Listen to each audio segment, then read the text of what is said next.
Esse é o relatório 2 da matéria EE 301, referente ao experimento de difração da luz da dupla Breno e Emily. Utilizando agora a ideia de difração, podemos falar um pouco sobre a experiência da dupla fenda, que consiste em deixar a luz visível ser difratada por duas fendas, de modo que bandas sejam produzidas. Essas bandas interferem entre si de modo construtivo ou destrutivo, o que fica bem explícito no modo que a luz aparece. Acompanhando a cor da seta, podemos observar na imagem que os pontos laranjas representam os momentos em que as bandas tiveram uma interferência construtiva, enquanto na região azul, que seria a ausência de luz, houve uma interferência destrutiva. A respeito do laser, podemos dizer que ele é uma amplificação de luz por emissão estimulada de radiação, o que faz jus ao seu acrônimo em inglês. Ele é uma radiação eletromagnética com características de ser um comprimento de onda muito bem definido, logo é monocromático. Ele é bem coerente com todos os fótons que compõem o feixe emitidos em fase e é colimada. Para esse experimento é bem importante prestarmos atenção na cor que for estabelecida, que no caso vai ser o vermelho, e com seu respectivo comprimento de onda, que é 660 nanômetros. O último experimento que fizemos foi de medir a espessura de um fio de cabelo. E para isso, precisamos entender primeiro o que é o fenômeno que dá origem ao surgimento das regiões luminosas e escuras sobre a folha de papel. Esse fenômeno é conhecido como difração. E a difração é um fenômeno que ocorre quando uma onda passa por um orifício ou contorna um objeto cuja dimensão é da mesma ordem de grandeza de seu comprimento de onda. O laser, ao ser interceptado pelo fio de cabelo, a difração vai dar origem a dois feixes de laser difratados. Um que passa à esquerda e outro que passa à direita do fio de cabelo, e esses feixes interferem um no outro. Assim, padrões de claro e escuro típicos da difração podem ser também interpretados como efeitos da interferência. Quando o laser incide sobre o fio de cabelo, ele é difratado como se estivesse incidindo sobre uma fenda de uma placa opaca com abertura igual à espessura do fio de cabelo.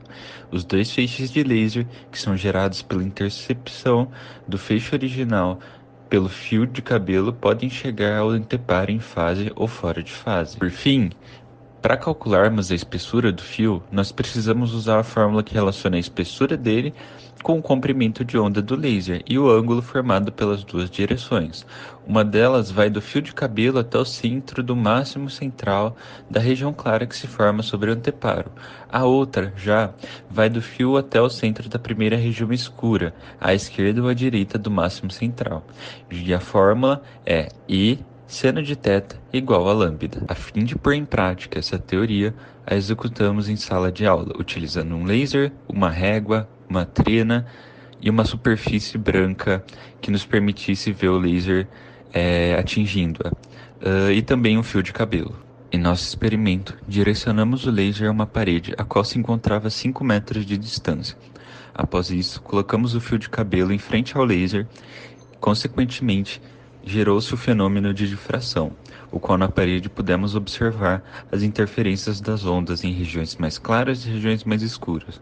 Após isso, com uma régua, medimos essas interferências, anotamos em um papel e, por fim, fizemos o cálculo da espessura do fio. Um ponto importante a se considerar é que, como a distância do fio até a folha de papel é muito superior à distância do máximo central até o ponto central da primeira região escura, podemos considerar que o seno de θ é equivalente ao tangente de θ. Logo, o nosso valor obtido para a espessura do fio de cabelo será seno de θ é igual a y sobre L, em que nosso y é 4 cm e nosso L é 500 centímetros. Obtemos um valor final de 8 vezes 10 a menos 3.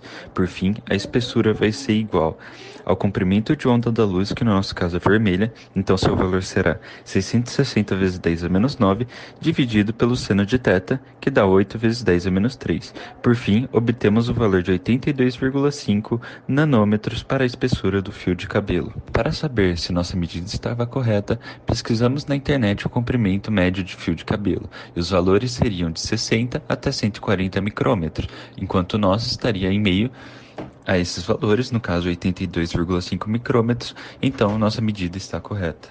Além de calcular a espessura do fio de cabelo, no laboratório estava disponível lentes para que fizéssemos outras medidas e outras análises, o que nos permitiu observar vários comportamentos do laser ou do comprimento de onda quando incidia e se refratava. As lentes disponíveis eram lentes de 100 linhas por milímetro, 600 linhas por milímetro, uma lente que continha dois giletes bem próximos, uma lente que continha um único gilete, lente holográfica e, por fim, uma lente giratória que continha vários orifícios de vários formatos diferentes, o que nos permitiu observar vários comportamentos da luz. Sabendo que o aparato se encontrava a uma distância de uma parede branca de 84 centímetros, para as lentes de 100 linhas por milímetro e 600 linhas por milímetro, fizemos a medida a fim de comprovar tanto a espessura das linhas quanto o comprimento de onda. Assim, ao colocar as lentes em frente ao laser,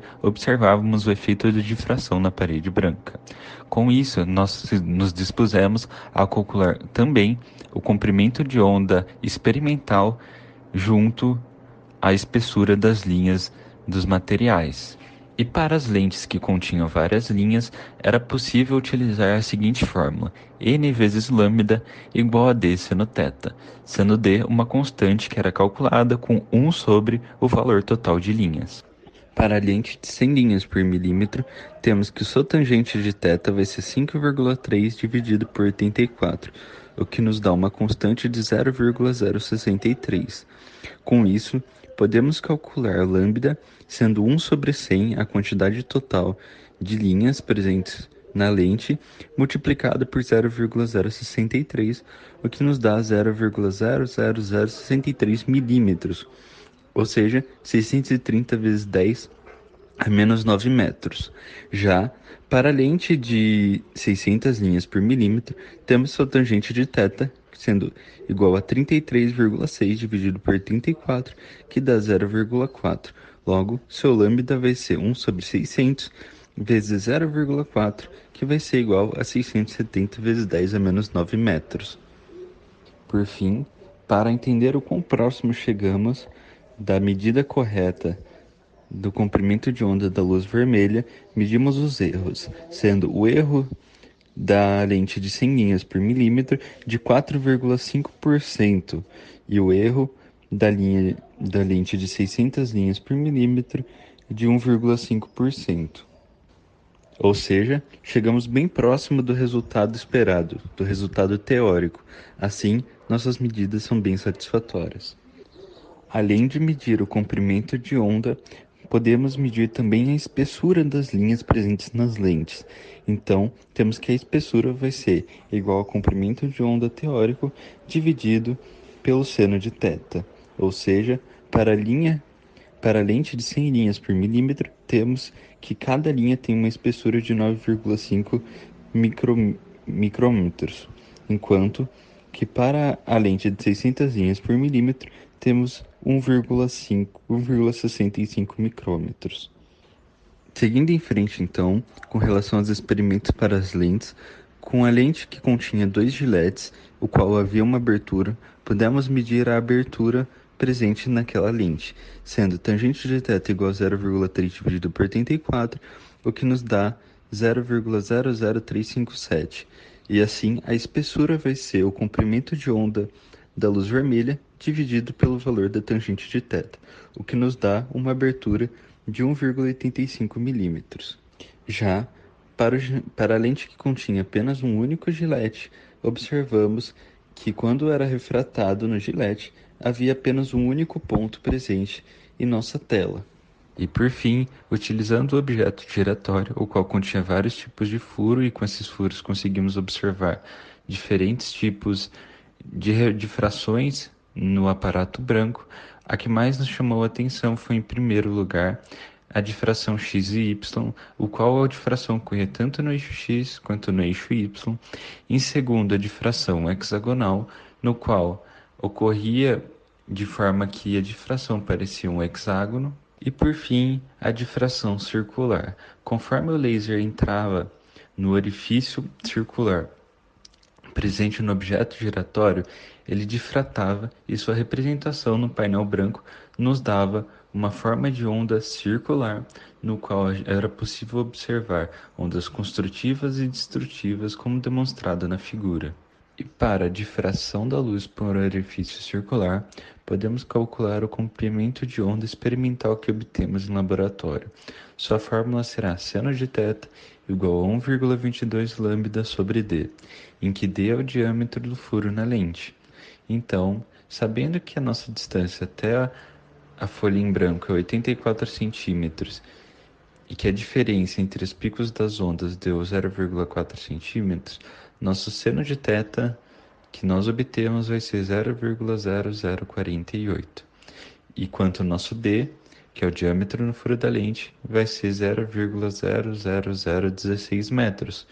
Por fim, o nosso lambda será 630 vezes 10 a menos 9. E com isso, para entender a proximidade dos nossos valores com os valores reais, calculamos o erro que deu de 4,5%. Então, com base nisso, conseguimos constatar que nosso experimento está bem próximo do valor real.